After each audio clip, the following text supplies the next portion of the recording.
Thank you for reminding me. So welcome everyone. It's GSD demo day today at Unicorn.Events. So it's unicorn pitches at GSD. I'm gonna introduce our sponsors, our hosts in a moment. My name is Victoria. I'm the event manager at Unicorn.Events. So I'm gonna be your moderator for today. This is being broadcasted to LinkedIn, YouTube, Facebook, or all over the world. So you can watch this as a recording later. And so the organizers of this event is Startup Network. I'm also going to introduce them in a second. Unicorn.Events is a branch of its ecosystem. And then it's GSD Venture Studios, who are the stars of the show. So let me pass the mic to Gary. Gary, would you like to say a few words? Yeah, absolutely. I'm incredibly excited. I mean, this is our cohort 16. I'm incredibly excited to have some of the most interesting companies from around the world. We've got MIT MBAs and companies like Chuka and BudgetWise. We've got companies that have raised in the past over 24 million, companies like Simple Night. We've got companies like Medinty. We've got judges from family office to VC funds globally, from Tokyo to Singapore to Germany. But the one thing we all have in common is we believe that there's an opportunity to democratize opportunity and find some of the best startups in the world and get to those startups before other folks and curate them. So I'm very proud to have each and every one of you from the startups and from my friends that are judges. Many of them I know personally and are personal contacts of mine and have had long-standing relationships. So I'm pleased to have each and every one of you here today. So thank you so much for joining us for, again, our 16th cohort. By the way, we started cohort 17 yesterday. Wow. So anyhow, do you want me to introduce the judges or how do you want to go down through that? Yeah, just in a second. So let me run us through. So basically, we're gonna talk more about GSD, and this event, as partially organized by Network VC. It started as a startup network holding, I think um I think it's about 14 years ago as well. And we do a couple of different things, but in the heart of it is Network VC, which is a Silicon Valley-based syndicate fund. And we mostly invest in late seed Series A US startups, but also all over the world. And so Unicorn.Events, 14 years, more than 300 events, more than 125 countries. And actually, Unicorn.Events has helped its winners raise more than $1 billion as of now. So during COVID, we used to be world's largest by geography, and now we focused a lot on Silicon Valley. And now we also are going to be starting doing events in almost every single US state. And with Gary and GSD, we've been long-term friends and partners. So whenever you want to watch their demo days, we likely will be helping host them. And you can see the previous ones on YouTube. Network PC, I mentioned it for a moment already. So we're based between Palo Alto and Menlo Park. And that's usually how and where we talk to people, talk to VCs, talk to startups investors. We have Startup Inc., which is where our LPs and also business angels affiliated with us invest. It's an automated platform that makes investment easy. And that's usually where we share deal flow. So you can scan the QR code if you're curious to find out more. And then we have Easy House that Gary is a member of, and it's an association and a club. We have this slogan of no startup species only, and we get together just to hang out, network, and build long-lasting relationships. And Startup Network. We all started. It's a marketplace. We have more than 30,000 startups. A lot of information is public, but startup contacts are private. So it's more about learning about the projects that the startups are doing and reaching out to them if there's an interest from the investor side. So the Global Partners Network we see Silicon Valley Club, which is also comprised of most tons of angels and tons of LPs in Silicon Valley and Startup Inc.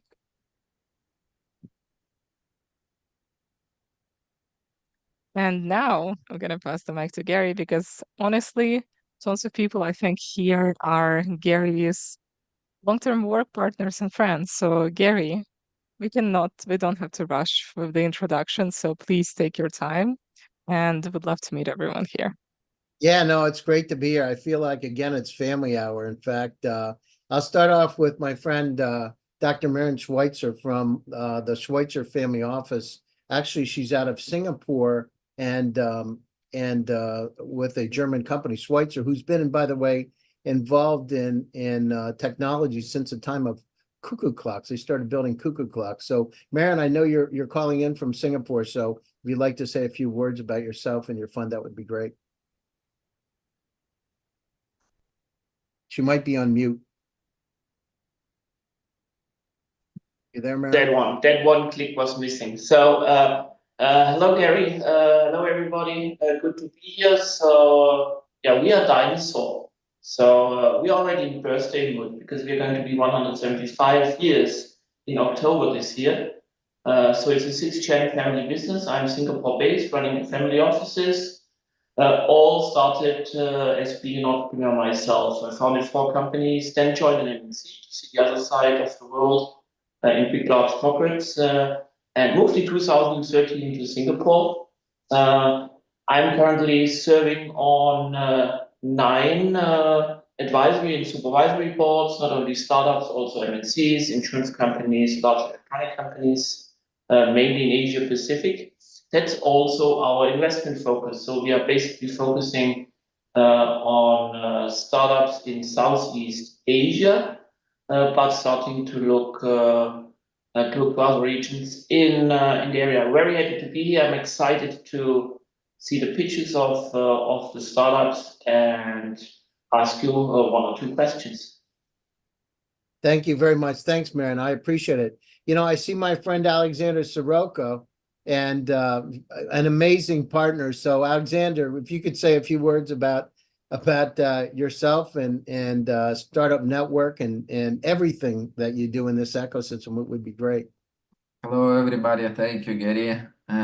Our fund usually invests in late seed and round A stages, usually in the United States, but we have some investments in Latin America, Middle East, Asia, and Europe. Together in our portfolio today, 50 startups. Again, usually we invest in software startups, but sometimes very rare we can invest in hardware. So that's probably all about the fund. Yeah, beside it, of course, we have a startup network. It's an open platform where everybody can communicate with investors. We have a VC house, closed community of VCs here in Menlo Park in Silicon Valley. We have a special platform for syndication, our own platform, Startup.Inc., and some other brands like Unicorn.Events that organize, represented by Vika, and she's organizing this event today. So, Gary, very glad to be here today. Very glad that you do this job. And yeah, thank you very much. Yeah, and I'll see you next week. I'm coming out to judge your event out in Palo Alto. So I'm coming specifically to see you. Great. Yeah, and maybe again, your startup will win the competition. Well, we're doing it. We're trying to do the best we can. We got some great companies and we're doing the best we can with your support. Thank you. So I'd like to go down through. I see some other friends that I haven't seen for a while. Nicole, you're here somewhere. If you could say a few words, that would be great. Hi, Gary. Yeah, Nicole DeMeo here. Nice to see everyone and happy to, see what we can do to make a meaningful difference for startups. Really, that's why we're here. I have a business and integrated marketing strategy firm called Outfront Solutions. And so I'm working with organizations and a lot of funds of all sizes with their marketing and outreach. And I'm also an LP and fund advisor to How Women Invest. And How Women Invest is investing in female-founded and female-led companies. And we've just completed Fund 2 and starting for Fund 3. So yeah, really focusing in on what we can do to support women in their growth and trajectory. And yeah, happy to be here. Happy to syndicate and talk deals with any of you judges field any questions that you have, startups. Thank you. I appreciate it, Nicole. Thank you very much. Kingsley, it's good to see you, my brother. If you could say a few words, that would be great. Good to see you, Gary. He's back to be here and working with you. My name is Kingsley Kobayashi. I'm the founder of Kobayashi Group in Japan. I've been based here for about 30 years, and we invest in different kind of startups, especially in the fintech space, payment system, Medicare, and things like that. I look forward to a fruitful discussion and see where we can invest again together. Thank you, Gary. Thank you very much. Wendy, are you here? Wendy Diamond? There you are. Yeah, I've been listening to everybody. Hey, Gary, thank you so much for having me on here. I'm Wendy Diamond. We are a family office and we are invested in over 30 funds. Also invest in startups across the board in Web3, AI. I love a focus on pet because that's my background. I love animals. And let's see, very, very much also in health. So anything that's going to make a positive imprint in this world. And I am also the founder of Women's Entrepreneurship Day organization. We are an official day in the world on November 19th. So celebrate your favorite women entrepreneur on that day. And we are around the world. So we have a network of ambassadors that bring governments, business leaders, civil society, entrepreneurs, investors together to collaborate to find solutions to economically empower women from the ground up approach.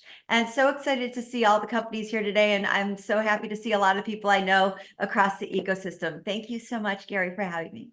Thanks, Wendy. Appreciate it. Igor, it's great to see you again as always. So the king of unicorns. Hi, I'm Igor Rebenke, founder and manager partner of Altair VC. We are early stage and really we like to find companies on pre-seed and seed and then see them unicorns and decacorns. We did it already 8 times and counting. Now we are raising our fund number 5. I hope to repeat at least our previous successes. And I'm glad to be here. Thank you. And I'm more than glad to communicate on possible pipeline, co-investments, or maybe somebody is interested to invest in our 5th fund. Thanks, Igor. I appreciate your time. Kevin Gale. Hey, Gary. Hey. Hi, everybody. Good to meet you all. My name is Kevin Gale. I'm the principal partner of ARC Advisory. ARC Advisory is a growth and exiting management consulting firm. We help grow companies to increase their value 400% within 1 year, and then we help them exit to whether it's the VC or family office. We help them onboard them seamlessly. So been doing this for over 10 years. We love each time we work with Gary and find one of these companies and just help them put all the systems and processes in place so that they can scale and grow. So thank you to meet you. Thanks. Appreciate it, Kevin. Is Anthony Burke. Thank you so much, Gary. It's a pleasure to meet everyone. Happy to be here. I'm looking forward to hearing the pitches and the presentation from the companies and the owners. I work alongside with Kevin and ARC Advisory, specifically giving leadership to the Canadian office. But as Kevin said, our focus is to help companies scale, grow their business, and with a primary focus of exit. So we have a value acceleration model and process that we put our companies through. And just excited to be here and hear a little bit more about what these companies are doing and how we can come alongside and help. It's a pleasure. Thank you. Thank you. Maria, good to see you today. Good to see you too, Gary, and lovely to see all the other faces I know. And just wanted to mention as well with How Women Invest, it's so exciting to see how that fund has grown. I'm a big supporter of the work. But anyway, I'm with Unicorn Growth Capital, and we focus on fintech investments in Africa, especially anything to do with embedded finance, so a lot of Web3 focus. It's a early growth stage fund, so we're focusing anywhere from pre-seed through Series A. And then, yeah, then I also love working with startups to help scale and grow and get them into especially this US market. Thank you. Appreciate Maria. Ronnie Lavey. Yeah, sorry, I was on mute. Nice to meet you, everyone. I'm Ronnie, based in New York. I'm an operating partner at 97212 Ventures. We are classical pre-seed, seed stage investors, investing in anything B2B, digital transformation, obviously lots of AI-based stuff, and also digital health. Thank you. Appreciate it. Jordan. It's good to be here, Gary, and I am very upset with you. You called Kingsley brother, and you didn't call me a brother, and that's a big, big, big no-no. Brother, Kingsley, what do you do that? I don't get that respect. What's up with that, Kingsley? So, Gary, it's good to see you, and I'm with Silicon Valley Venture Group. I'm Jordan in San Jose. I work with most of the folks in here, our good friends, Ronnie, Alexander, Maria, Paul. We do pre-A&A. We write checks up to $300,000. You must improve the human condition. It's not a social or pact, but it has to have some sense. We participate in syndication, and we are big supporters of Alexander Soroka. It's a pleasure to be here. And Gary, when you come back, if Alexander doesn't do a good job judging, you can pay him back. There you go. For the record, you are a brother. Yeah, exactly. Okay, so let's go down through Mark Lockeroff. Are you here? I am here, Gary. Thanks. Hi, everyone. Looking forward to the pitches today. My name is Mark Lockeroff. I'm coming to you from just off Stanford campus. I'm a partner with Portal Venture Partners. We're raising a new fund to focus on AI and ML applications around positive technology. We've all worked together in various other funds in previous lives. I've been part of 6 funds now, about $3 billion under management. 30 years in Silicon Valley as an active entrepreneur, venture investor, CEO, advisor. So I've kind of seen the story from all different angles. So really looking forward to hearing everything and meeting everyone. Thanks. Thank you. Let's see, who else do we have? John, are you here? John Rizzi from US Angels.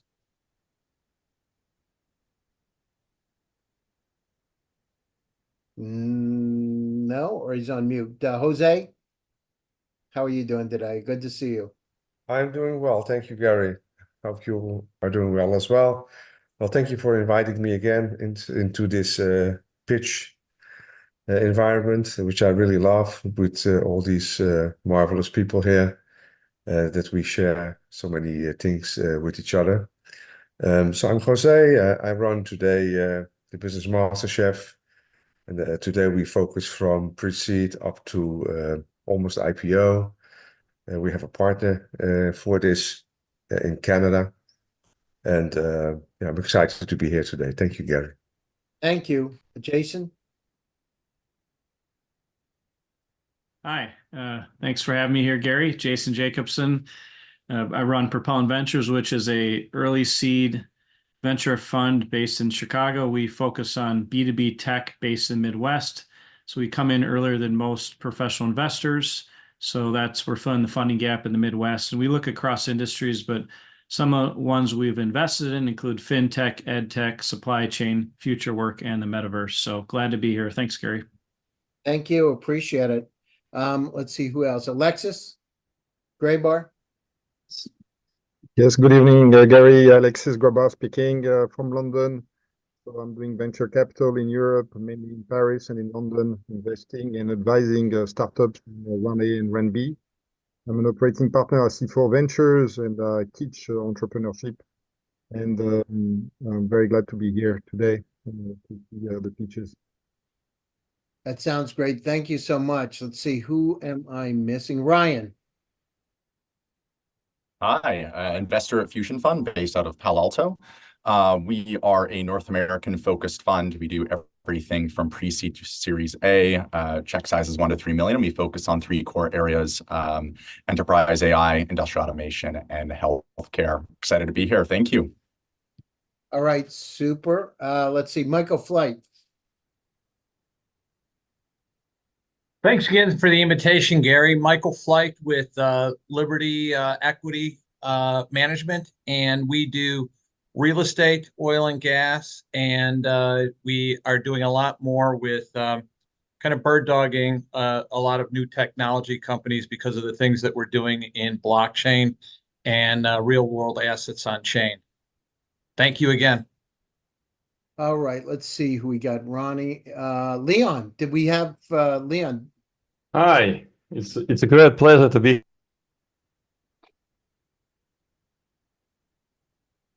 I can't hear you, Leon.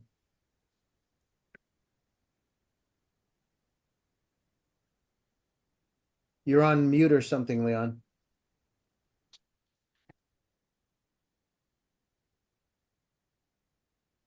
I can't hear him. Victoria, can you hear him? He's gone. No sound. Okay. So that's okay. Oh, Okay, go ahead. Yeah, we hear you now, Leon. Go ahead. are you here? Okay. My name is Leo Dyson. Thank you for inviting me. I'm really happy to be here. And I am PhD in quantum physics, and I'm scientist, engineer, inventor of the world's first medical grade FDA cleared wearable monitor, way long before everybody else get into this business. And I'm turned to venture partner and investor. At the same time, I'm a senator of the World Business Angel Investment Forum. So we invest and we help companies in developing countries on financial inclusion. And thank you for inviting me. Thank you. Appreciate it. Did I miss anybody from the judges? I don't know if someone. Yeah, Paul Russo. Oh, Paul, how are you? I don't see you. Hey, there. okay. So I'll Sorry be. about that. Yeah, I'm an old entrepreneur. Started a number of And I companies. missed Sage too. There I was we go. about to say, I'm right there with you, Paul. Okay, got it. Hey. Go ahead. Okay, thank you. Yeah, so I'm an old entrepreneur, started 3 chip companies, but 7 years ago I decided that the world needs a new vehicle to allow them to invest in startups for the 99% of the world, of the global investors who are not skilled in the startup world. So we created, we used to be called Keto, we just reorganized into K2X. So we're a statistical model, make many small investments, everything is vetted twice. And we invest anywhere in anything as long as we believe it's in the top 5 or 10% of that asset class. We're 75% life science. We're in Canada, US, Israel, and India. And now we're working on IPO. So we're not a fund. It's an evergreen vehicle that's going to go public, hopefully this year. Thank you. Yeah, thank you. Sage? Hi, I'm a founding member of Venture Guys, which is a Series A primarily, but occasionally a seed or a Series B firm. We invest in cybersecurity, cloud and cloud resourcing, and data and AI. The main difference with us is we've all been operators before and also investors before this fund. I know that's not that unique, but we were literally just operating. And if you look at our historic track record, you'd see companies like LinkedIn, DocuSign, Dynatrace, and others. We've had previously a 45% unicorn of our investments have become unicorns, and 81% have had successful outcomes. So we keep a very tight portfolio. We will only do 15 companies in this fund, but check size ranges from 1 million to 10 million for an initial check. Great. Thanks, Sage. Appreciate it. Thanks for joining us. Rishab? You're on mute.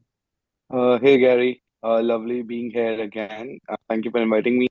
I'm Rishabh. I am partner at TD5 and TDVC. We are a blockchain-focused fund running for the last 8 years based out of Dubai. We are officially the only incubator running in Dubai as with the license to run incubate blockchain companies. We've invested with a ticket size of ranging from $100,000 to $500,000 in focusing on crypto and AI projects now. and looking forward to meet some fantastic projects. I had a chance to be in the previous one, met some great projects, and thank you for inviting me. Thank you, Gary. I'll be down in Dubai in April, Rishab. I just got asked to do a keynote down there at one of the conferences. So I'll have Angel reach out to you. So see if we can get together when I'm there. Absolutely. If any one of you is planning to be in Dubai in April, we are hosting multiple events as well. We are partners to a couple of events as a co-host, and also will be there at 2049, Token 2049. So let's connect there, and happy to host you in Dubai. Thanks. Appreciate it, Rishab. All right. I think I hit everybody. Speak now or forever hold your peace. All the judges. Okay. All right. Super. We have over 300 attendees, by the way, watching this. And so that's really cool. I appreciate all the judges. Victoria? Oh yeah, and from our side, we have about 100 people watching. Besides that, only from Eventbrite. So not talking about LinkedIn, Facebook, and YouTube. And we have here also another 60 attendees. So just FYI, attendees, you will also be able to ask questions in the Q&A. So let's get started. All right. So we're gonna have a few amazing startups pitching live. Before we start, let's talk about how to vote and what the voting is gonna be about. So every single startup is gonna have 3 minutes for pitching and 3 minutes for the Q&A, and I'm gonna be timing them. So we have 8 startups today, so it will take a bit of time. And every judge, I've sent you the voting link, and I've also sent you this today. You can see from my email, obviously, but also our system has sent you an email just now. It's Unicorn.Events, and there is your personal voting link. So what you will have to do is click on the link, see this kind of screen, and you're gonna rate each startup from 1 to 10. Generally, we suggest that you rate on one of two things. It's either investment potential or potential to become a unicorn. That's why we always have diverse judging bodies, so that you contribute to your background, your perspective, your view. And there is no submit button, so you just rate and our system will record it automatically. You can rate startups while they're pitching, or I'm gonna give you I suppose about a minute to finish rating startups. After all startups have pitched, then we're gonna announce winners and chat for a moment.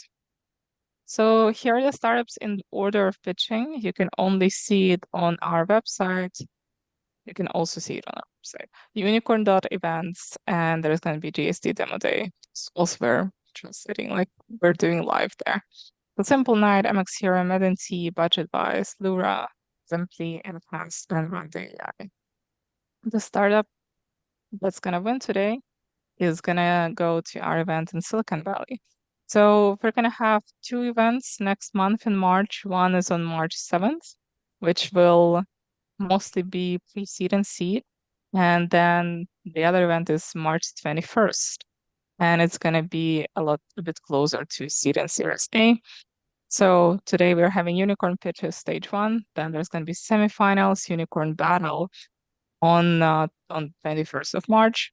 Gary's going to be judging at both of them, actually. So if you want to see him, come by. And I know a few judges here are in Palo Alto, Menlo Park, San Francisco, San Jose. Obviously, we're always happy to hear you and have you as our adjudicators. And then we're going to have global finals potentially around the end of May, but don't quote me on this. We're still determining the best date. So this is the agenda. We already started discussing this, and now we're going to be starting the startup pitch session, and we're right on time. So startups. Victoria, Yes. this is Gary. Is Laura here? I don't think they're here today. She's had some issues with chemotherapy, and Oh is my God.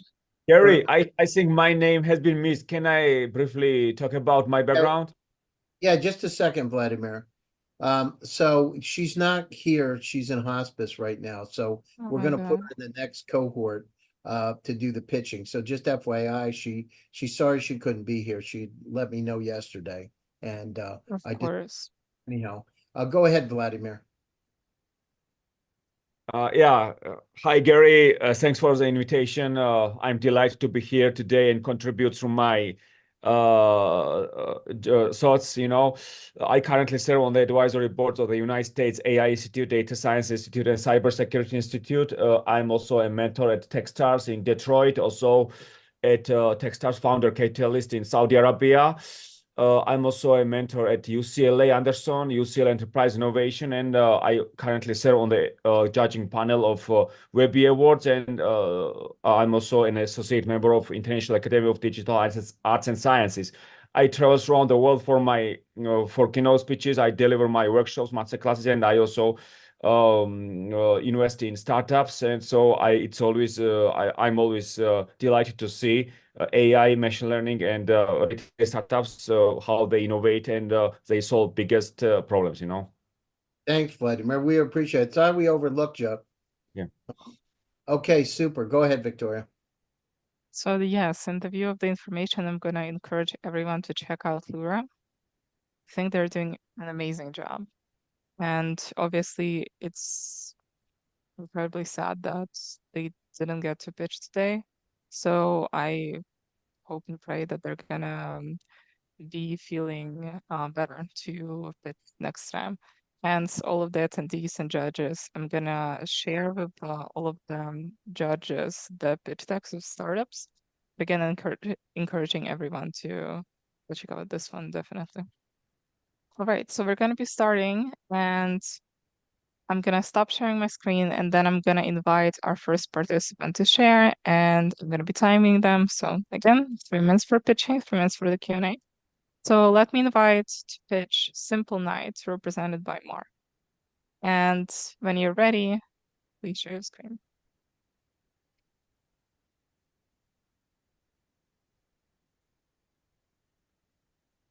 All right.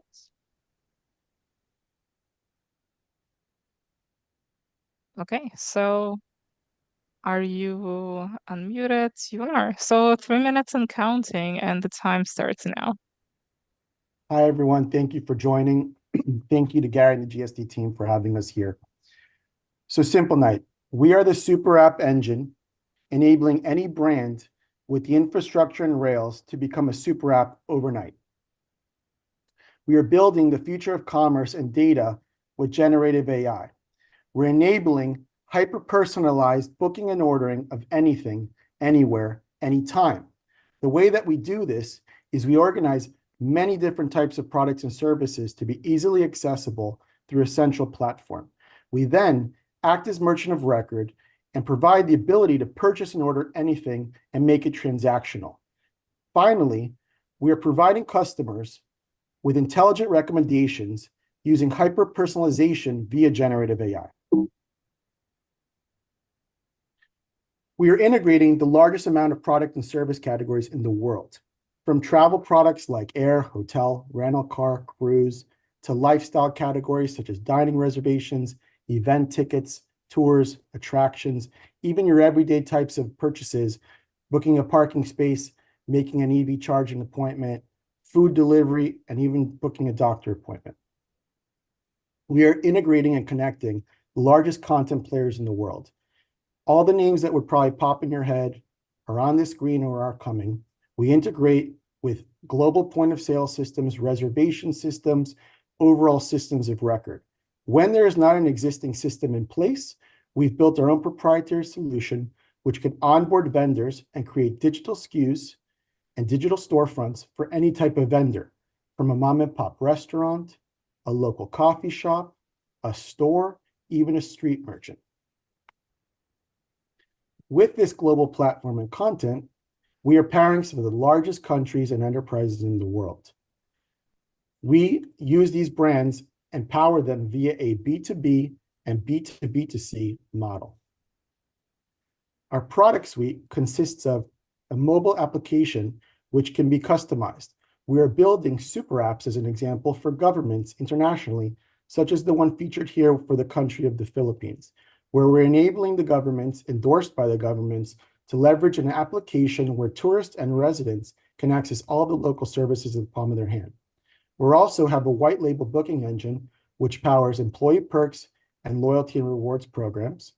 We have an API, which can power, as seen here, a car infotainment system where now drivers can actually order things on the go, such as food, coffee, even booking parking.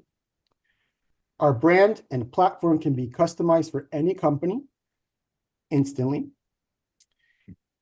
And now talking about our generative AI strategy, we've invested big time. Together with our friends at GSD, the first phase of what we've built includes a full-scale generative AI itinerary planning and booking engine. You can plan and book anything that you want from start to finish using this solution. And this is just the beginning of where we're going. We mean business where you'll be able to book anything, anywhere, anytime using generative AI. We have significant IP that we've leveraged in the space, and we're very excited for where this is going. That's about time, but how about I invite our judges to ask the questions in the Q&A, and I will suggest that you keep the presentation open. So, judges, I forgot to say the Q&A is first come, first serve. So please raise your hands. And Igor, Okay. passing the mic. Yep. Please tell me, is it vision or you already doing it? And if you're doing it, are you like application solution provider, or you already like operate, buy whatever you want, whenever you want? We're a solution for brands. So we enable existing enterprises and brands with the infrastructure to leverage their existing customer base. And we give them the solutions that they can provide to their end customers to monetize their existing user bases. Okay. So whether it's a white label booking engine, mobile app, AI chatbot, loyalty program, we give them the solution that they can leverage with their existing customers. Got it. All right. And Paul? Yes, my main question here is patent protection, because you're trying to solve a huge problem. You're trying to kind of almost boil the ocean, if you will. But why can't somebody else do the same thing once they see that you're successful? So do you have any patents to protect your position? It's in process. There's quite a bit of provisional patents in place right now. Okay. Okay. All right, Jason. Oh, thanks. So I'm just trying to understand the pain point. Is it from you kind of alluded to it, the brand or the end customer? And so I guess why would an end customer has to use another app? And maybe I'm just missing the use case here, but why would someone want to use another app when they already are comfortable using all the travel apps? So I'm just wondering the use case, why would someone use this? And maybe it's the brand that's pushing this out. So I'm just trying to get an understanding. So these are, it's the B2B companies that are using this with their employees, maybe, or it's any brand that wants to leverage their existing customer base can now sell you more things and capture more brand essence and build customer lifetime value and loyalty. And we're not trying to displace brands as a B2C. We're enabling, more top of mind to their user base. And the pain point is that you go to Expedia maybe for a hotel, maybe a flight, maybe you go to an open table for a restaurant reservation, maybe you go to Ticketmaster for a concert ticket. Okay, maybe that's in the United States. What do you do in Paris? What do you do in Dubai? What do you do in Singapore? And what we do is we enable the brands that you would use wherever you travel or in your daily life, or your voice application like an Amazon, your car, it doesn't matter to us. We're providing that infrastructure where the efficiencies of booking and ordering whatever you want is possible. Okay, amazing. That's about what we have time for. Hey, Mark, can you talk about the revenue and what you raised last round? Sure. So in terms of where we're going here, we will do over $10 million in ARR this year. Our partners are some of the largest brands, as you've seen. We take a percentage of every transaction that we book, and they have significant in-place volumes already. In terms of how much we've raised over $24 million to date. We're raising capital to increase our hypergrowth and accelerate it. And again, there was a lot of parties that kind of mentioned about exit potential and all that. I mean, some of our partners are some of the biggest companies in the world. It's very likely of the exit potential here. Any one of these brands, and there's many others, that if we provide them this infrastructure, there's a lot that could happen. And we're very excited about the potential here. Thanks, Mark. That's incredible. Before we continue, since just to keep everything fair, I think we accidentally went into 8 minutes instead of 6. So all the startups, I'm gonna do my best to provide all of you fair timing.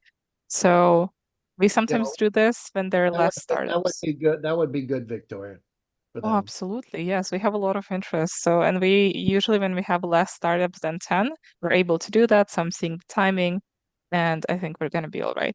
So startups now, it's going to be 3 minutes for pitching and 5 minutes for the Q&A. It's very within our capabilities. Okay. And now let me invite, also, thank you, Mark. That was amazing. Thanks, Let everyone. me, Thanks, Gary. yeah, Yeah. let me invite our next startup, MX Hero, represented by Alex. Alex, the stage is yours. Right, thank you, Victoria. Of course. So Yeah. just take your time with the screen. And once you're ready, And I'm gonna start counting. I'm sorry, you gotta get the right screen.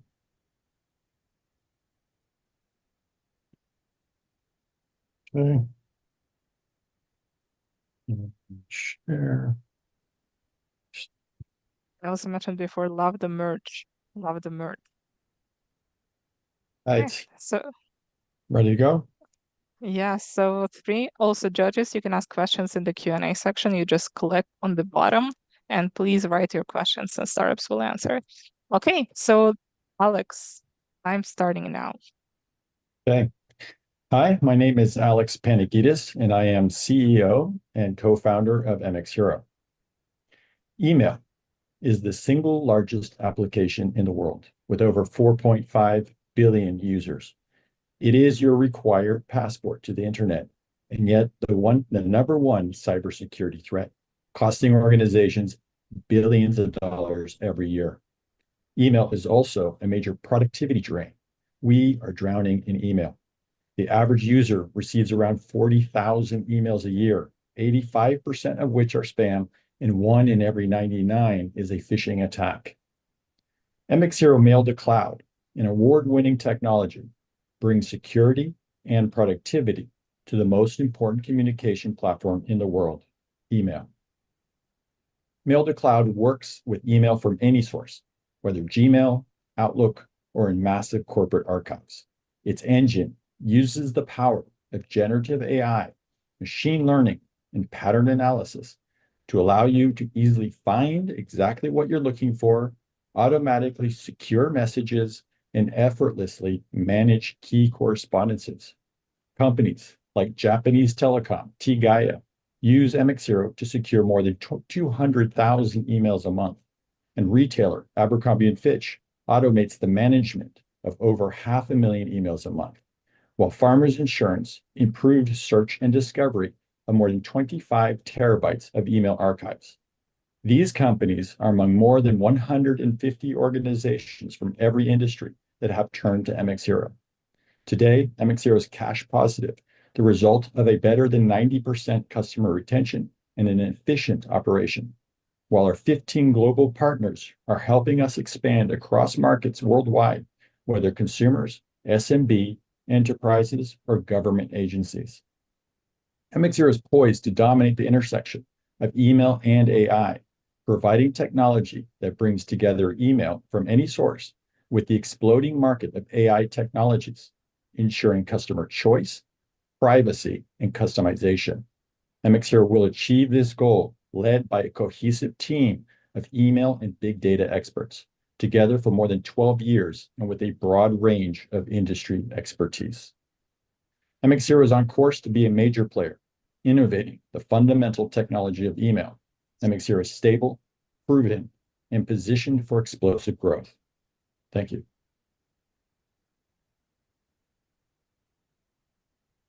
All right, fascinating. So judges, you can start raising your hands. Yes, Mark, please go ahead. Yeah, Alex, thanks. It looks like you guys have been at this for quite a number of years, founded in 2010. So what was the journey there? What happened over the last 10 years?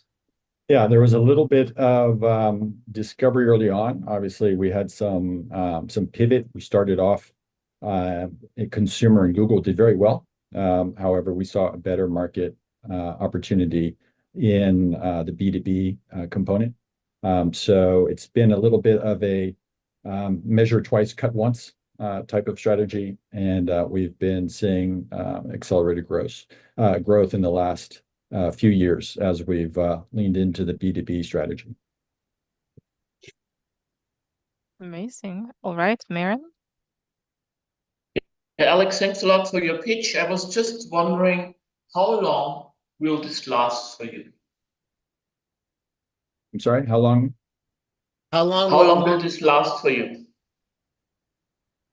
How long will this last for us? Yep. You mean Dr. Maren, will you ask the question differently, please? Yeah, I was just thinking, you're really tapping on an interesting use case. I'm expecting others to jump into. So how long will your current I see. solution last in the market? So think competition. Sure. Yes, email and the intersection of email with AI is a high value enterprise. Our position is going to be agnostic, and so we believe we will be competitive. For example, we have recently launched an integration between OpenAI, ChatGPT, and email. Whereas and you have Google, which has Gmail, and they allow you to mix that component of their AI with their email. However, not all companies are necessarily going to want to use Google, even though they might be Gmail customers. You might be a Microsoft customer. You might not want to use OpenAI. Certainly, many companies, particularly in the enterprise space, would like to use their own AI components internally. This is becoming more and more viable with large models that you can deploy on premises. So we see this as being a long-term viability. There is going to be a place where your email system, which may be on-prem, particularly in the enterprise space, particularly in the defense industries, using AI that is necessarily proven. Alex, let's cut it short because there's other people. Yeah, sorry. Yeah. I know Sage, you want to ask a question? Yeah, I have two, and I'm going to keep them really brief. The first one is just as I think about your competition, are you trying to play more against something like a superhuman or a proof point? And then the second one is how much of your ARR comes from individual consumers versus enterprises? Yeah, it's 100% enterprises right now, and we're more of a proof point, B2B, like firewall type, like a gateway. Okay, Kevin, Gail. Yeah, Alex, thank you for your presentation. What series are you raising now? Because you guys have been around for a little while. Right. Series A. This is the first time good. And what is your ask right now? He can't. He's not allowed to talk about the exact number because we're doing this thing live. Well, I can say what we've raised. We raised 2.5 pre-seed. Thank you. Okay, great. Igor, did you have a question? Yes, I just wanted to understand if it works only like a standalone solution, or if enterprise has already some solution in place, it works as add-on. Add-on. Yeah, we don't replace enterprise infrastructure. We add on to it. So they can continue to use Google or Microsoft or whatever. Absolutely. Yeah, absolutely. Okay, got it. Maria? Yes, I'm curious about what's the productivity increase you typically see, because I know email, you can never find stuff. So this is one tool that helps you find stuff. And then the other was just what's your typical length of your sales cycle? Sales cycle is about 9 months, particularly in the enterprise space. The larger the company, the longer. We actually have a very growing business in Japan. Those tend to be a little bit longer. Smaller companies, quicker sales cycle. And the productivity increase is significant, and really the best ones to mention that are our customers, like Dolby Labs does all of their patent filings, using our system to orchestrate the emails. And then, of course, Abercrombie & Fitch, 500, 500,000 emails every month are automatically sorted. Okay. These are things they Amazing. were unable to do prior. I think that's about time, just so we know we don't overdo. So Vladimir and Alexis, please text your questions in the Q&A or in the chat privately. I'm going to encourage everyone to do this just so you get your answers. All right, Alex, thank you very much. Hey, Gary. And Gary, can the Yes. companies put how much they're raising in the chat on Zoom? Is that okay, Victoria? It is, yes. yes, so they can have this on the slide, or they can put it in chat. Just don't say it out loud. Yeah, let's just put it. Yes, absolutely. Put it over I in mean, chat. obviously, let's go in the order of presentation. So Simple Night, and then MX Hero, and everyone else. Just wait for a second. Okay. Awesome. So allow me to invite Matt and T, represented by Alexander, to pitch next. And you have 3 minutes and counting. Thank you. Can you hear me? Yes. Cool. Hello, everyone. I would like to share with you my experience of 15 years in the healthcare and dental industry. And with, just a second, sorry, something. Slides.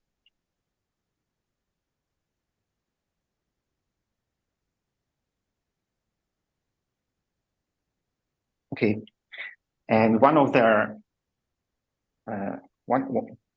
findings that I found during my career is the fragmentation communication channels that healthcare professionals are facing.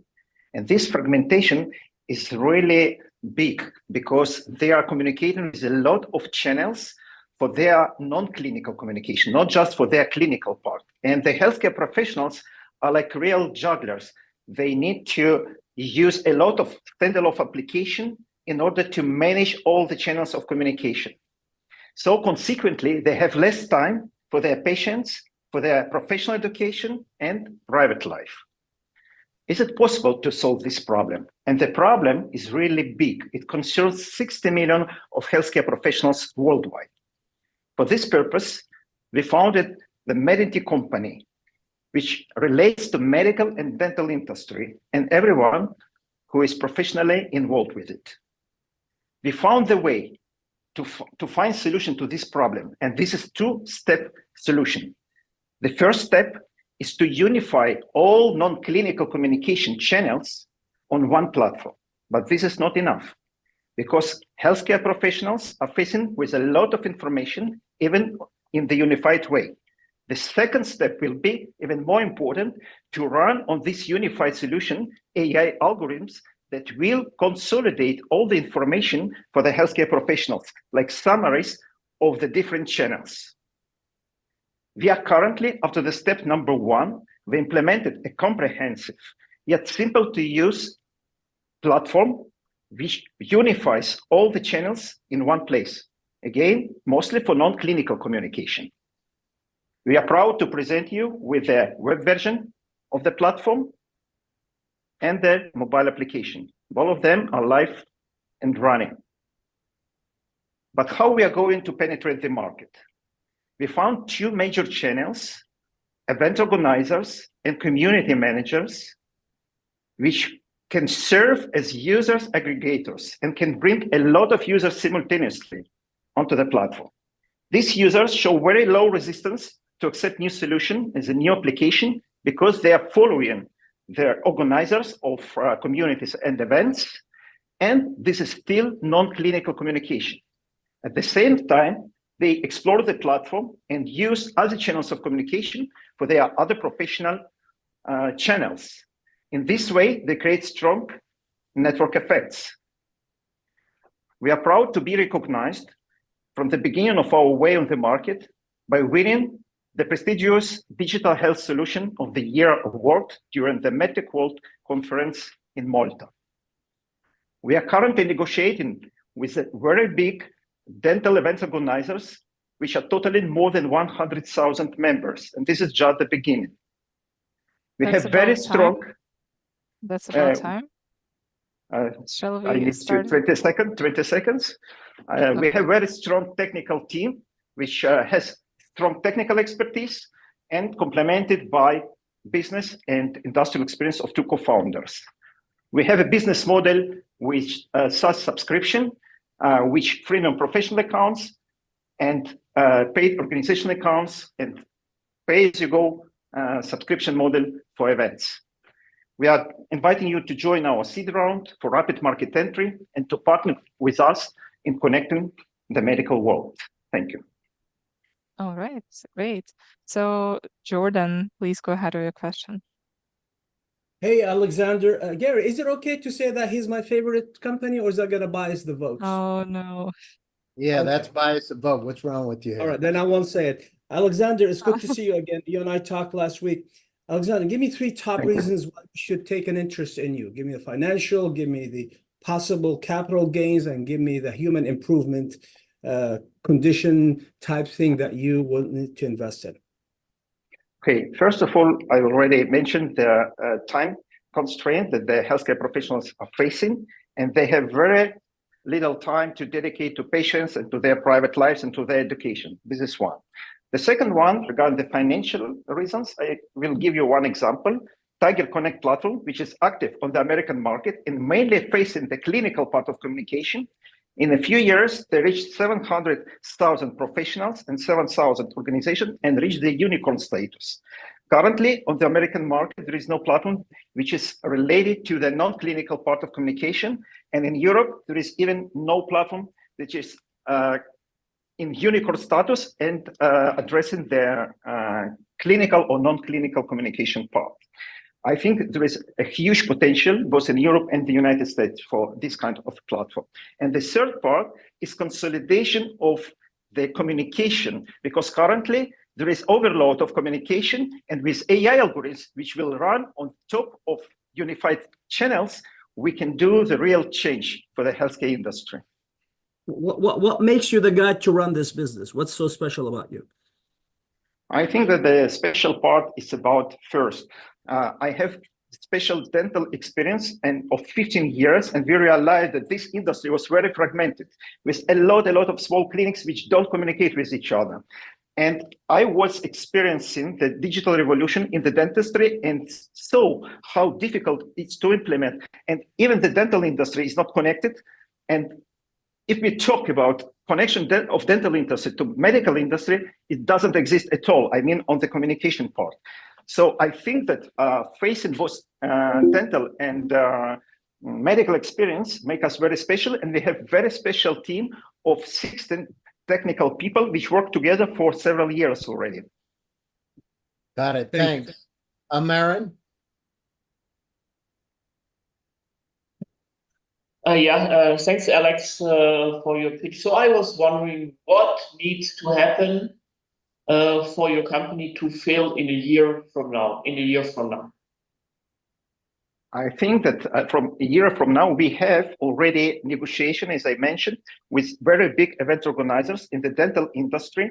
And we are already agreed with 7 events, big events, which each one of them has more than 1,000 participants. And we feel that there is a very big demand for such a platform, and we can onboard users in quite a fast way. So I believe in a year from now, we can be at least with 100,000 of users and proceeding towards their 1 million, I believe, in a few years.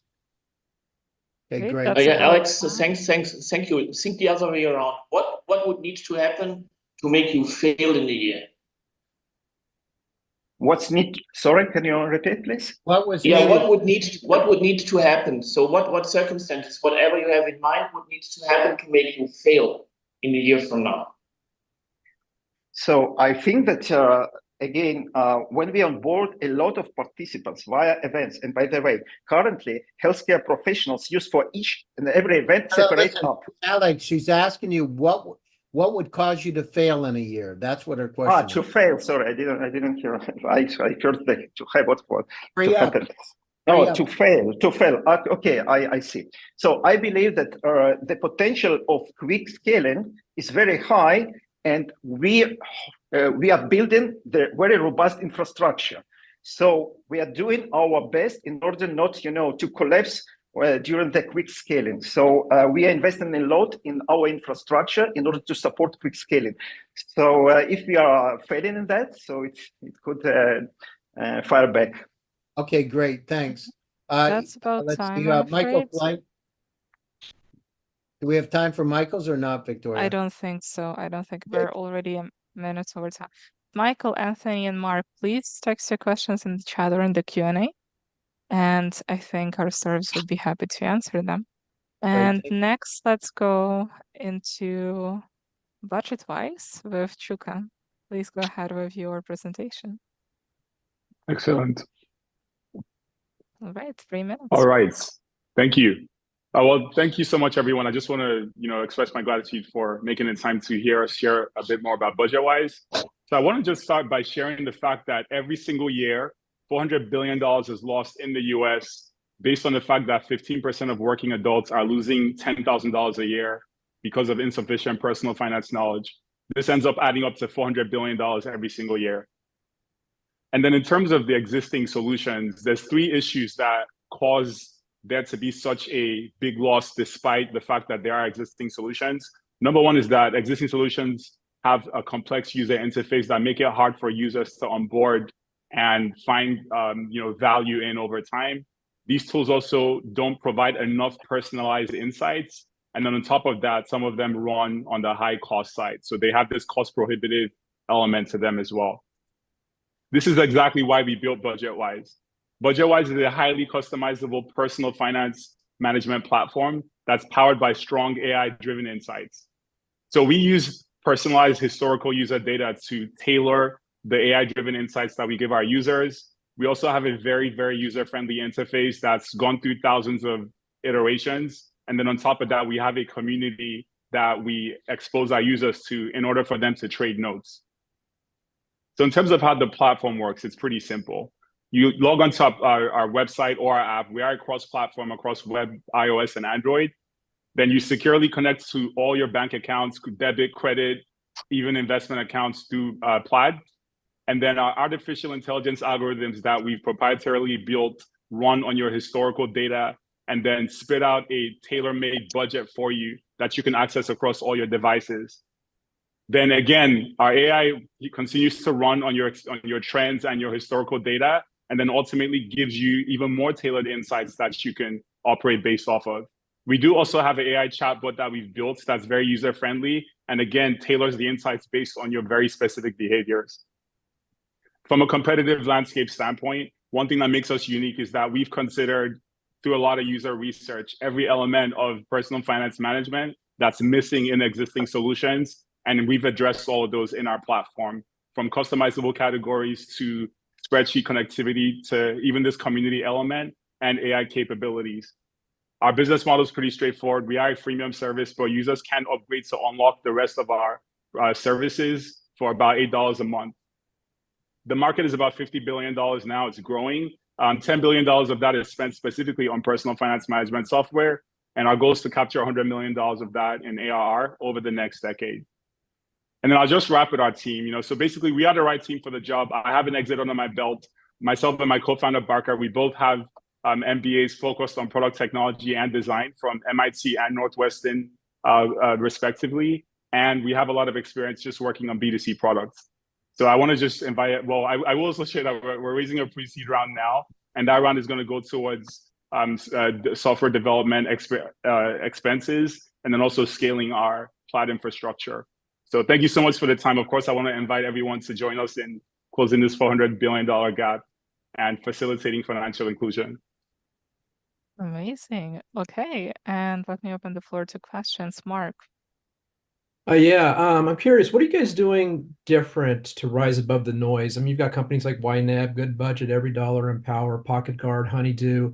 What is it that's going to cause you to really, uh, differentiate yourselves from all the rest? Thanks, Mark. Great question. Very impressive how you went through all the competitors just like that. But yeah, I mean, in terms of the needs that are to be met in this space, we've done a lot of market validation. We've interviewed 1,000 people and gotten their feedback around what they're currently doing when it comes to personal finance management. And we've also matrixed how a lot of those services are missing in existing platforms. So the combination of what I call striking the balance between monetizing and a free user experience. Most mobile B2C mobile apps have a subscription-based service off of a freemium user experience.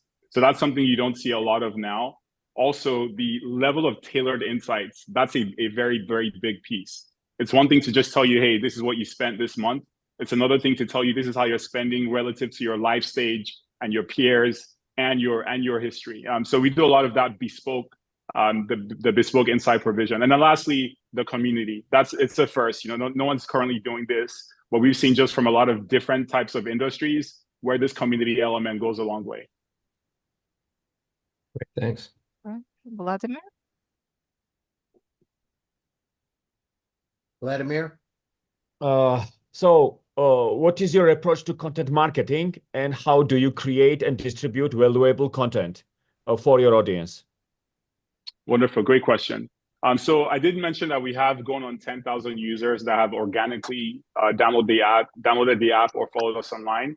Our previous company also had about 50,000 just organic users following us on social media. So we have a lot of experience this way. And our vision is to partner with influencers who also specialize in personal finance management, and then essentially have this channel partnership relationship where they're using our platform exclusively for content delivery. And then in addition to that, we're also promoting them as a premier financial advisor. So we have a number of strategies in place. I mentioned community because it is a most effective strategy, where, for example, consumers make connections and which builds your brand, So, for example, the example is Harley Davidson, which has community, Harley Owners Group, where so many riders go to stages to attend festivals. So every startup should create this solid community to bring consumers together, So whether it has to provide value, because most of startups' content is selfish because they put out content that is in their best interest, so they don't care about consumers. So every content that your startup will publish online will be supposed to provide value and to bring consumers together, Absolutely. No, 100% agree. So thanks for that, Marwayne. Kevin? Quick question. Does this work for the unbanked? So people who just use like debit cards, would this work for those? And then are you also, second question is, are you also doing any partnership with any of the national or banks that are out there so that they can provide the services to their users? Yes, it does work for the unbanked because we do have a manual personal finance management module baked into our system. In fact, that's how we started and then became, evolved to include Plaid. And we do have banking partnerships in the making. We currently don't have any ones established yet, but it is on our roadmap to essentially exclusively power the budgeting feature for some community banks. Thank you. Maria? Yeah, I've seen a number of these budget type consumer applications, and it's definitely not an easy market. It doesn't mean the need's not there. So what's going to be your fastest path to market? And if you partner with banks, I mean, what's the type of business model you're looking at? Sure. So we still, essentially, the banking partnership will be what we call like this sort of referral channel partnership where ultimately the best bank could be the best acquirer. In the meantime, there's still a very big use case for users just having a personal finance management app on their platform. So for us, it's a mix of, of course, the content strategy that Vladimir alluded to through our community, And then in addition to that, also running digital ad marketing. The way we've built our marketing model is such that users we pay for end up paying for themselves and others. So it's going to be a combination of those several routes. All right. We're over time. Jordan, can you please type your question in the chat? I think they'd love, like Chico would love to answer. I think that would be amazing. All right. Very Thank you. good.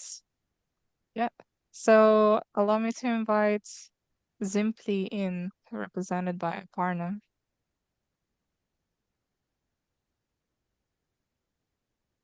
Yeah, the stage is yours.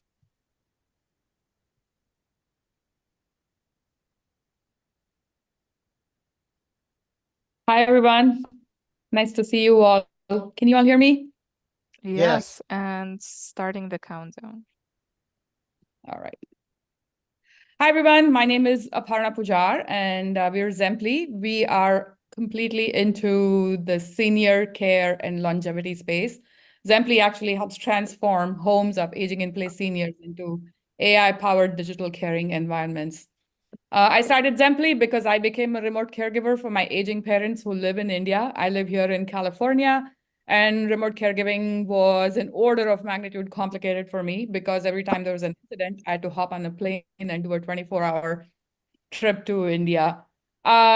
Just so that, some big numbers here, as we know, every day more than 10,000 people are getting old, 65 and above. And I think the world's population today now is, we have more older people than younger people. And this ecosystem is becoming unsustainable because we're going to add, 45 billion years of extra life to the humanity. We're not only living longer, but we're also living longer with more chronic conditions. And there are just not enough people to care for us. The current ratio is, we're -4 to 1 in terms of the availability of caregivers. For many of the aging seniors, the home is their most cherished asset.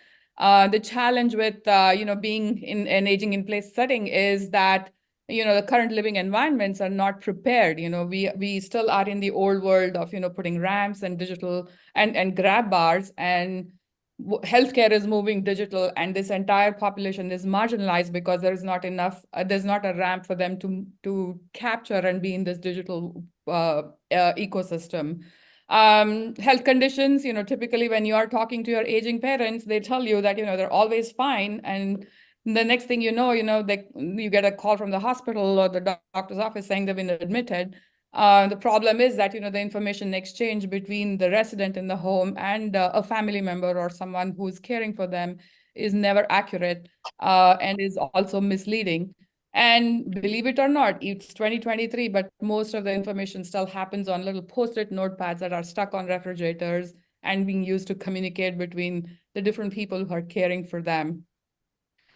So what is Zemply? Zemply is actually an AI-powered aging in place platform. We are an IoT, AI, ML technology platform. We place sensors in living environments of people's homes, and these sensors are collecting very granular movement data and converting that movement into a vital sign. We do everything like track falls, we track disease progression, we track anything that is anomalous, and then there's an alerting mechanism that alerts people who need to know and intervene. And we go all the way from addressing health, well-being, and safety of the elders. Our value proposition is continuous monitoring, uses 24/7 system of an attentive AI, which is a proprietary AI that we have developed. We have our own version of language learning models that we deploy to do pattern recognition amongst these movements. We touch upon all three aspects of the ecosystem here. Of course, the elders get the benefit of having the system in their home. There's really no learning for them. These systems just play in the background. The families have accurate information in order to make them intervene. And then on the provider and the payer side, there's enough of opportunity for them to look for economic outcomes, improve quality of care, and drive efficiency. We've won a bunch of awards. We were recognized as one of the top AI tech finalists by AARP, which is one of the largest organizations here that's a proponent for everything related to longevity and aging. Huge market worldwide. It's expected to be a $7 trillion market because just the sheer population and how it is aging today. but we feel very confident about, becoming a $100 million company in the next 5 years. We have a fantastic team. As you can see, a person that you know very well is my co-founder, and has been kind of instrumental in helping guide the strategy and direction of the company. My background, Okay, I think am that's an AI. about time. I think that's about time.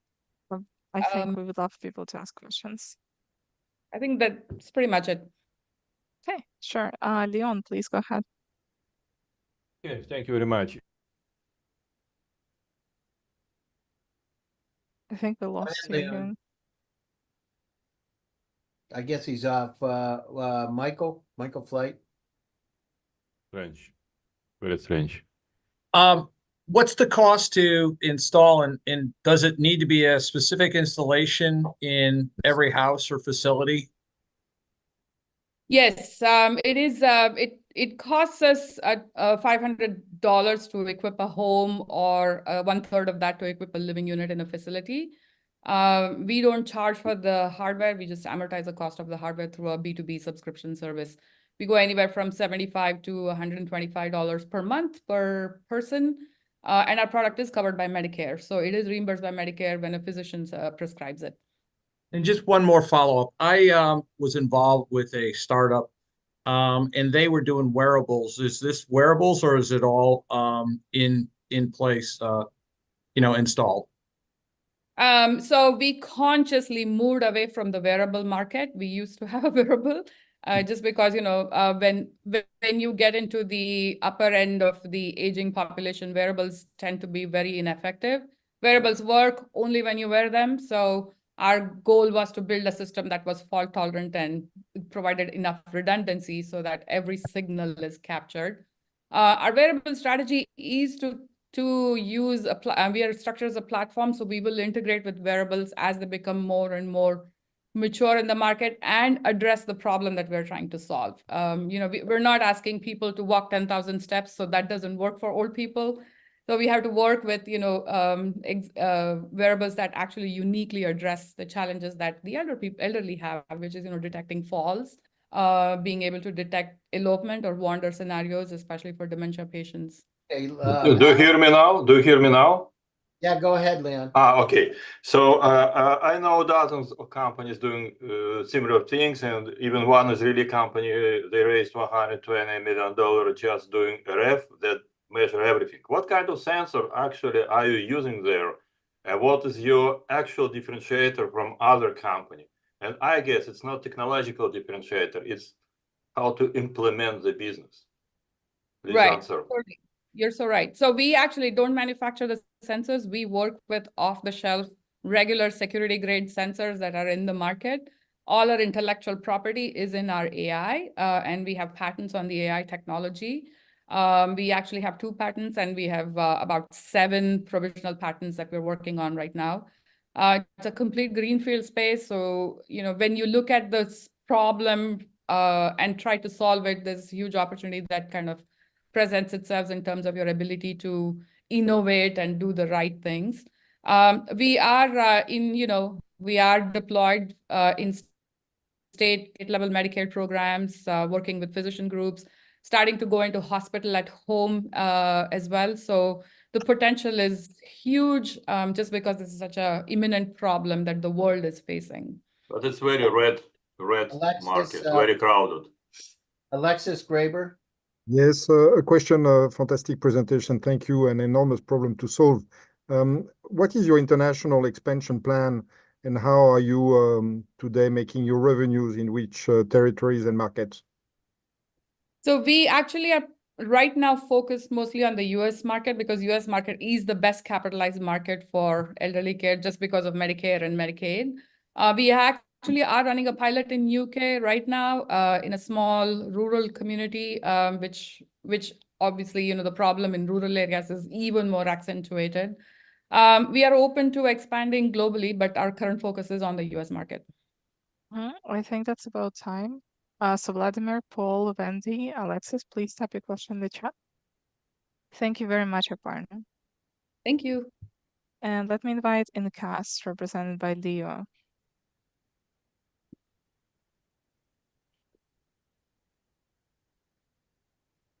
All right. Can we hear you? You can now, I hope. Yes, of course. So I'm starting the timer. Sounds good. Well, NCAS is bridging the worlds of influencer marketing and philanthropy. Backed by industry giants like Brian Acton of WhatsApp and Signal, we are elevating influencers, upending philanthropy, and making social good part of everyday life. Influencers are everywhere, as social media creators, celebrities, professional athletes, politicians, and even businesses. Influencers don't just care about getting likes and follows. They want to stay true to who they are, keep it real with their fans, build a community based on trust, and stand out in the $22.2 billion influencer marketing space that's growing 40% year over year. For causes, it's tough out there. With almost 2 million organizations in the United States alone, getting noticed is hard. People in the US donate over $350 billion, which is 70% of all giving, and volunteer 4.1 billion hours every year. But here's the thing, 90% of all of those resources go to just 10% of organizations. That means a lot of great causes struggle. Millennials and Gen Zers are changing the game. They dominate the workforce and have a huge say in culture, consumerism, and increasingly politics. They're not just doom scrolling either. They're values driven and care about the real stuff, making a difference, being true to themselves, and supporting causes that matter. When influencers tap into this vibe and champion causes, it's a win-win-win for them, their fans, and society. We've created something remarkable called NCAS Inspire. Our patent-pending software helps influencers connect more deeply with their fans through social impact. Philanthropic behaviors bring personal values into the mix, enhancing community and providing support for many causes in one go. It's a novel way for influencers to connect with their audience and fans to engage with each other. To keep the lights on, subscriptions let influencers engage their fans in social impact. Transaction fees generate revenue when money changes hands, and NCAS Labs is for the brainy stuff, like professional services and custom solutions. This includes sophisticated insights from existing data that help influencers produce authentic, relevant, fan-aligned content, products, and services. We're making doing good as easy as sharing a selfie. AI and blockchain will make giving to causes you care about fun and impactful. Our impact coin will become the currency of social impact. We're also making NCAS something you can use no matter where you are in the world, bringing people, causes, and brands together. We have Stanford alumni superstars like me and Gonzalo. Peter is our experienced and creative chief product officer. Brian Acton, the wizard behind WhatsApp and Signal, led our angel round. Malcolm, Christoph, and Mo have MBAs and prior exit experience in tech, big data, and AI. Are you a visionary investor? If so, join us in transforming influencer marketing and philanthropy for good. Our business development efforts will focus on influencer acquisition and strategic partnerships. We're also eyeing a merger with a volunteer platform to enhance our offerings. We expect profitability within 12 months, targeting $25 million ARR from hundreds of influencers and 4 million fans in 3 years, setting the stage for a significant exit to a CRM, fintech, martech, or big data market leader. Thank you. Amazing. All right, Jordan, please go ahead. Nice, very nice, Leo. What's the tech play? Thanks, Jordan. What's the hard tech play in what you're doing? I heard a lot of good things about the culture and so forth, but I'm not seeing the tech play. What exactly do you mean by the tech play? The technology play, the AI components, the thing that makes you unique and differentiated in a way in the next 3 or 4 years, some other Leo doesn't come and swipe you left and takes over. Well, so part of it is patents, right? We have 7 to 8 patents that have been submitted in our provisional. We're also developing these partnerships with influencers who themselves have access to numerous followers. It could be in some cases millions or tens of millions or hundreds of millions of followers. In the cases of like Taylor Swift and Mark Roper, people like that. And so we're trying to get to market really, really quick. But the patents are going to be one of the ways that are going to protect us. And we essentially invented a new way of giving during the pandemic, which was the precursor to us. We literally took this pivot during the GSD Superscaler program, so it's really a big race to acquire as many influencers and their fans as possible. The patents, a bit more clarity on that is what that is. So one of the one of the major patents at play is like I said, a reinvention of charitable giving, which is typically one-to-one, right? So you decide on a cause, you give them some money. What we have done is borrowed from the financial services world and said, hey, you know, a mutual fund? Well, what if you had a mutual fund of causes? And someone can curate those causes. Maybe someone's an expert in education or homelessness or environmentalism, and they found the 5 to 10 organizations that are doing the best job in that space, right? And so instead of having to choose from among 2 million organizations in the US or 8 million organizations across the world, you can look up to an expert who not only may have like one organization that may be huge, but they may have discovered a bunch of smaller organizations that are more nimble and more resource efficient. And that, in essence, is the innovation, is the portfolio giving capabilities, which influencers will be able to use to inspire their fans to give like they do and multiply their impact. But also hopefully inspire the fans themselves, these millennials and Gen Zers, to start sharing with the world.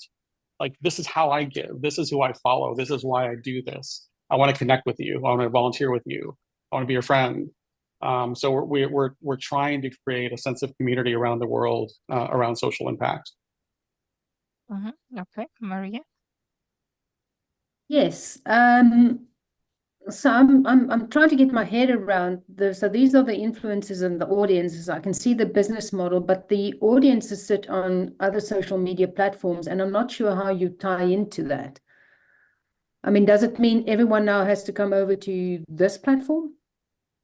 If they want to give, yes. However, we will be building solutions that embed our technology into other platforms.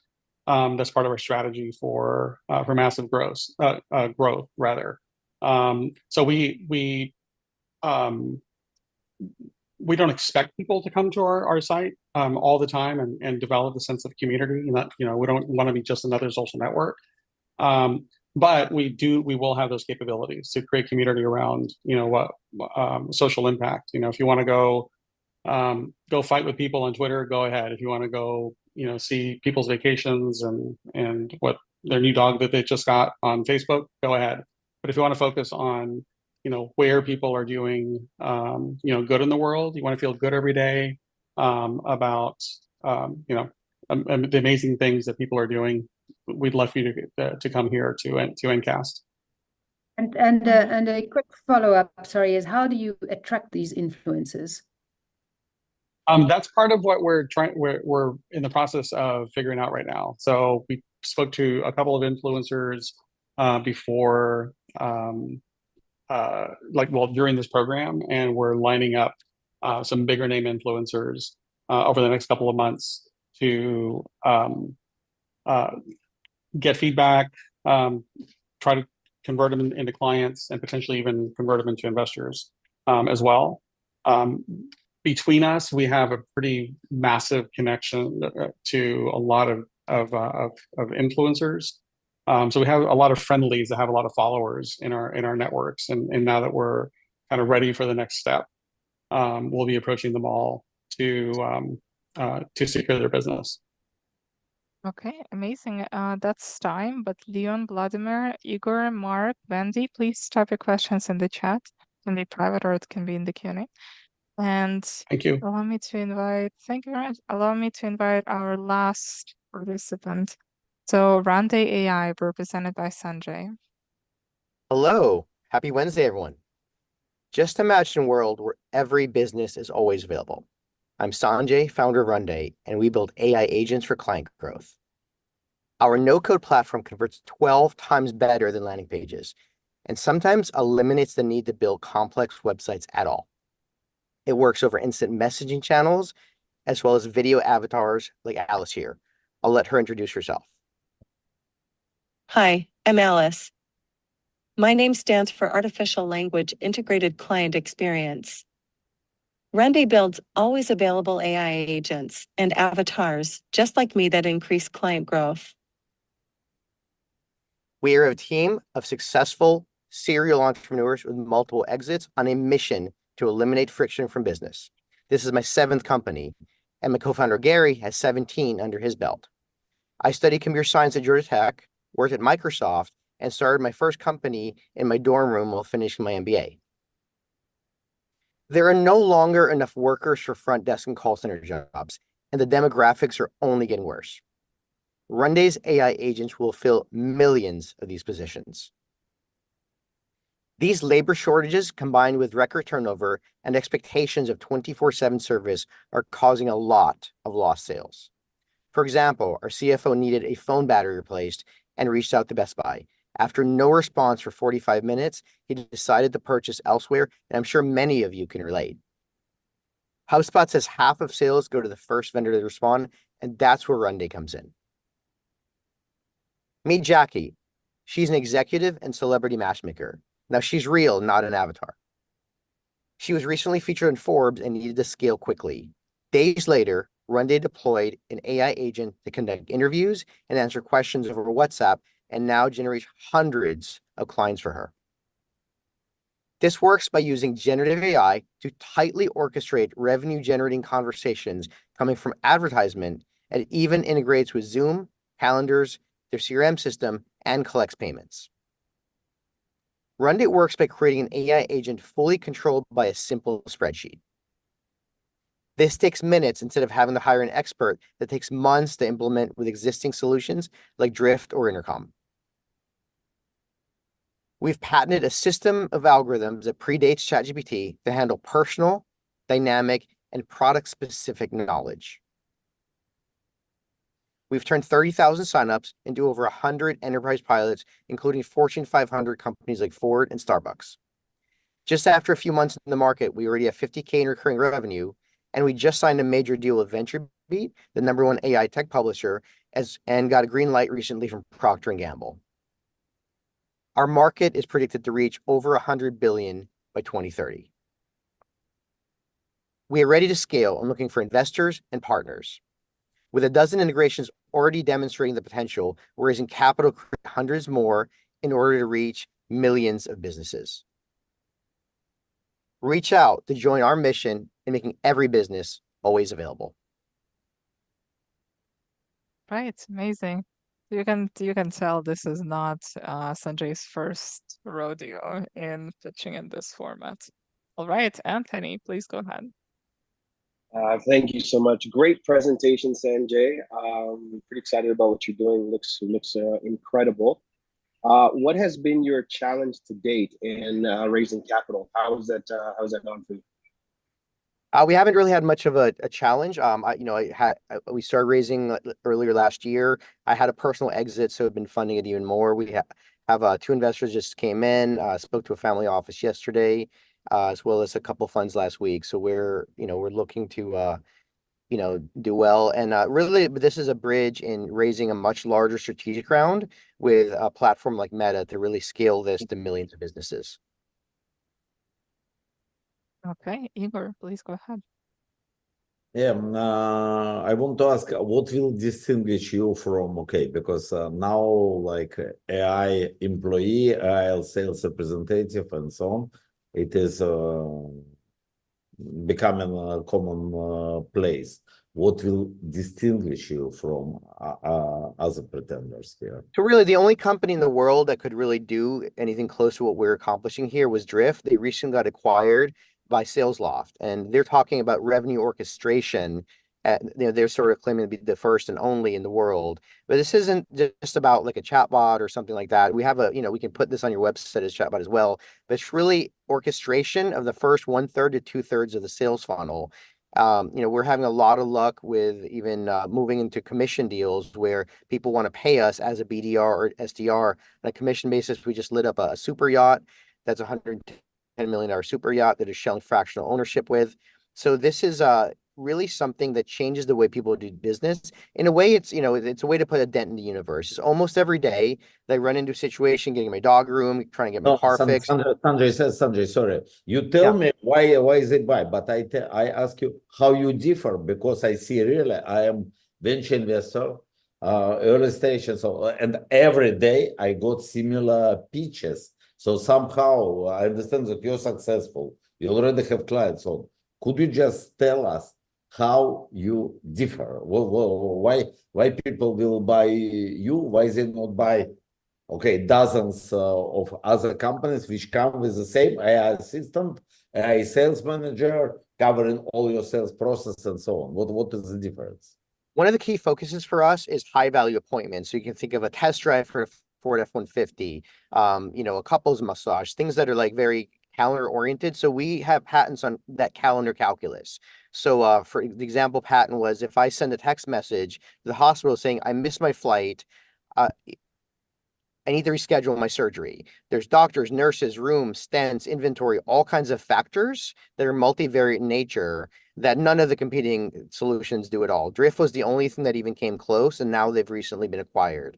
So there's a unique value proposition in these integral use cases where there's an element of advertising, an element of qualification to book a high value appointment, make sure it happens. And there's really nothing like, out there like it. Drift was the closest, and they've been acquired. Okay, got it.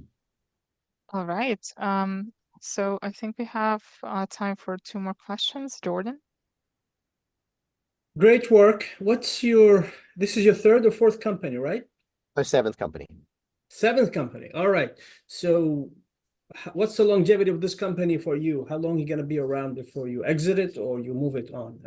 It's fun that you're on 7th, but I'm just wondering, is this just going to be another thing for you and off you go? Or are you going to grow it to some higher level? Now, me and the team have done a lot of small and medium things and really want to do something that fundamentally changes, the nature of business. And so this is a multi-decacorn. We're focused on changing the way just, everyday experiences where you're booking appointments for your life, and the providers and vendors that struggle to hire talent. You have to realize that for the next 2 decades, the labor crisis is going to get worse every year. We're 2 decades away from any kind of stabilization. So building a call center, hiring someone that stays at your front desk will become increasingly impossible. That's the problem we're solving. It's only getting worse. And we think, this type of AI for our focus, high value appointments, is going to be a massive part of the global economy. Thank you. And Vladimir, quick question.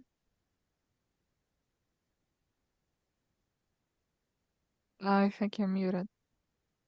How do you plan to adapt your product to meet the changing needs and preferences of your target audience?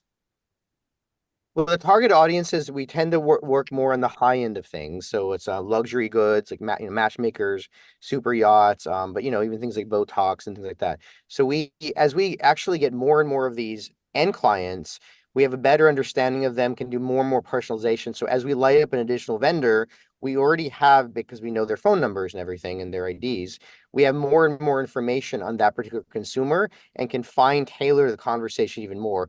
If it's somebody that likes, has Botox or certain services in their background, the next thing that they do, and also kind of calibrate, hey, you need to get your dog groomed and get your Botox. There's businesses next to each other. We could do that calendar calculus even better. And also, I'm also wondering, can you share any insights or lessons learned from past marketing challenges and how you adapted your marketing strategy as a result? Sure. The Let's biggest do that marketing in the challenge. chat, actually. Let's do that in the chat because I think we're already quite over time. Wouldn't want startups to get, feel that it's an unfair treatment. So Jose, Maria, Alexis, Mark, Paul, please type your questions in the chat. And I think what we're gonna do is that we're gonna give judges like 2, maybe 3 minutes to finish voting and maybe rethink their votes just to confirm. And Gary, how about, would you like to start chatting just for a moment about what are some of the judges' favorite companies, favorite ideas? Yeah, sure. Something that they've been looking for? Just from my perspective, they're all favorite because they all came through GSD, and I spent a lot of time with them. And some of them I'm co-founder of, we have different relationships, but I love them. I mean, the one thing we see here today, it's really interesting, is that this challenge of infobesity that's all around us, and a lot of these companies are really going after that market. The other thing is, the democratization opportunities, whether it's female entrepreneurs or MIT MBAs or Georgia Tech I mean, you name it, they're coming in. And the opportunity is we give them a platform to be able to really grow. So with the judges, what do you think? Maria, who's your favorite? I don't know, Gary. I saw you as a co-founder, and once I'm really, really challenged here. But anyway, I'm going to vote for the company I'm a customer of. Another bias. So there's a couple of favorites I had is obviously Runday because I, as a customer, I really see the value in what they do as well. Zemple and MX Hero. No, that's great. Thank you. Let's see who else. Kingsley. You're on mute.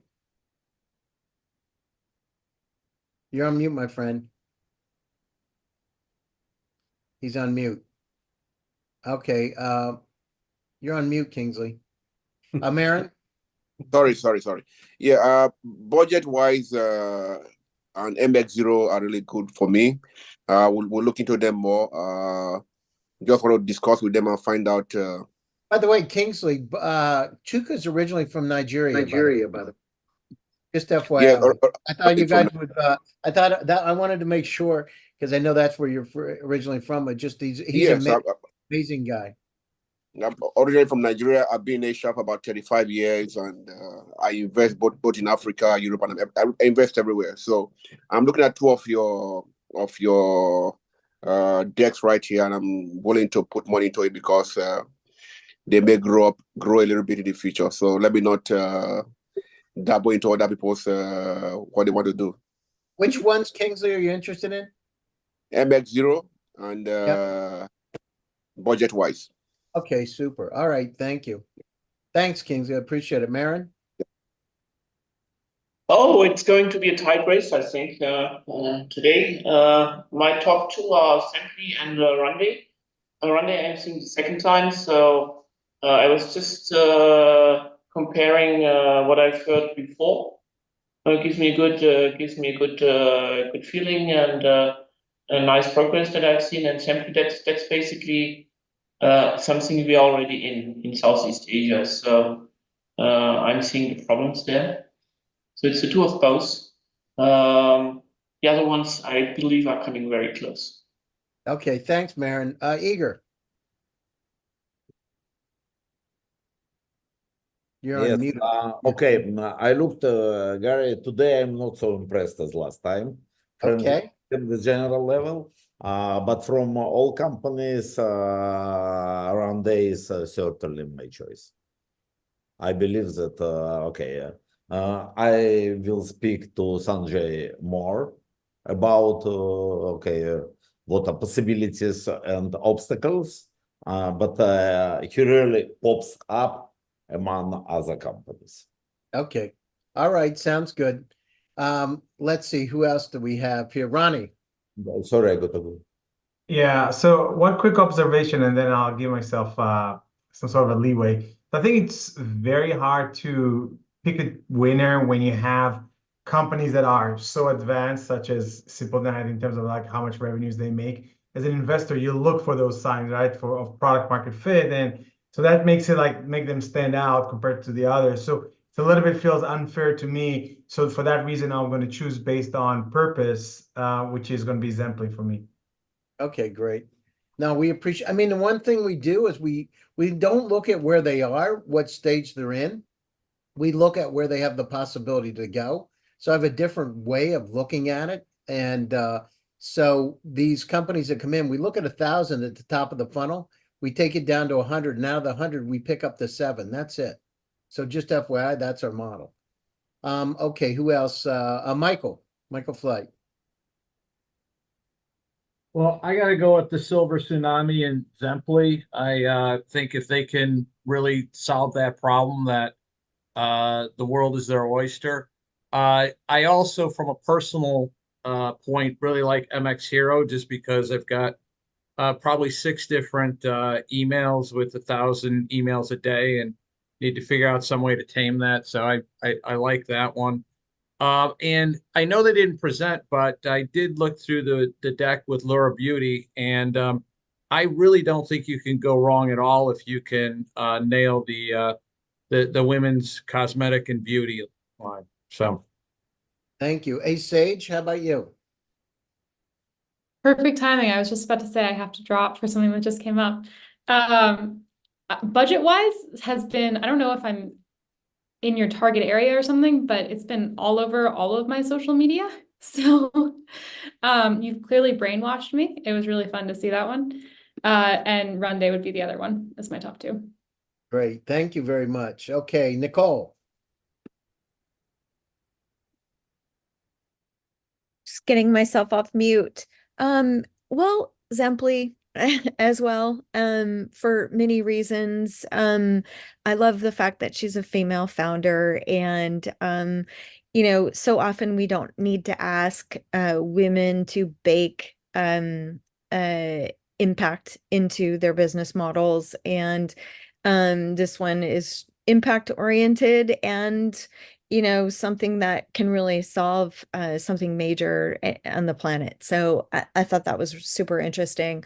I also was interested in NCAS because I've tried to solve for influencer platforms, and I do like the philanthropic nature and focus there. So that was cool. And with budget wise, I really appreciated the team diversity and backgrounds. So really a nice range of startups. Congratulations to you, all of them, in the traction and presentations that they gave. Very, very nicely done. Thank you. Mark Lockeroff. Well, I'll echo Ronnie's points. It is hard to really judge with the somewhat limited information that we have, but I will give kudos to BudgetWise, Zemply, and Run Day as having done very good presentations. I thought they were all very impressive. Run Day, if you can actually, it seems to me if you're going after that long tail of companies out there, SMBs, mom and pops, that there could be a real opportunity there. I think the big companies are going to be tougher. But my heart goes out to Zemply because I'm living that exact situation right now with my mom. And I think I got excited because I've been in home automation and IoT, off and on for decades. So this has a little play there, but there's also this whole other play around, getting notes and everything that's going on with physical therapists or hospice or nurses. And I'm not sure if Zemply, if that's also what you're trying to do, but that is that communication platform would be another huge thing, not just the AI of, hey, did they fall or how are they moving around the house? So just my 2 cents. No, that's great. Let's see, who else do we have here? Jose. Yeah, and Gary, I already had an experience with Run Day. So before it was presented here, I was approached on LinkedIn some time ago, and I tried it out. It really works wonderful. It's a really great product. I think it's going to be a big success. Obviously, all the other presentations here were great, but my favorite will definitely be Run Day. Okay, great. Super. So, Victoria? Yep, we're good to go. Julia, would you mind closing the voting for me? Yeah, in a moment. Okay, Kevin, your feedback, and then Anthony. You're on mute, Kevin. Anthony? Yeah, okay, so it's very quick. I really enjoyed it. Simple Night was probably conceptually, I really enjoyed that presentation. Budget-wise, tight presentation, very, very, very well done. And then Run Day, just a great concept. Looking forward to hearing a little bit more about what you all are doing there. But great presentations overall. Thanks, Kevin. I apologize. It took me a little while to get off mute, but I think I do like Zemply, the social impact of that. That was an amazing, and you can see, and these are businesses that we're seeing or people that we're seeing that it's having an effect on. So the impact of that was truly amazing. But Simply Night and Run Day, we definitely see the use case, and the people that we know would definitely look at something like this that they would invest in. So I think in terms of presentation and use case, I can see those very well. Great, thank you very much. So, Amazing. Victoria? Yes. I think before I share my screen, I think once Jordan put it amazingly when he said about different companies. He said, well, some investors like metaphorically sushi, and some like pasta, and some like burgers.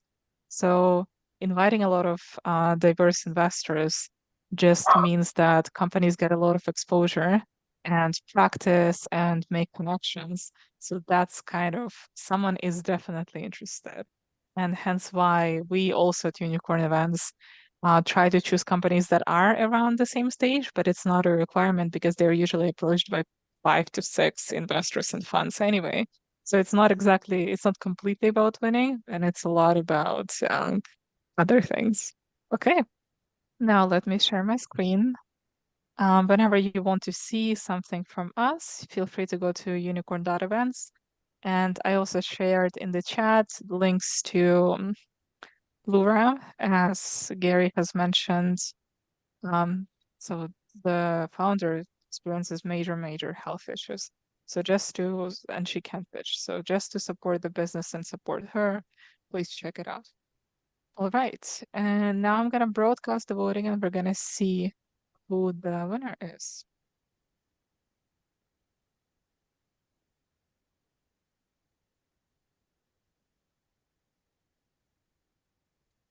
It said reload. Has it reloaded?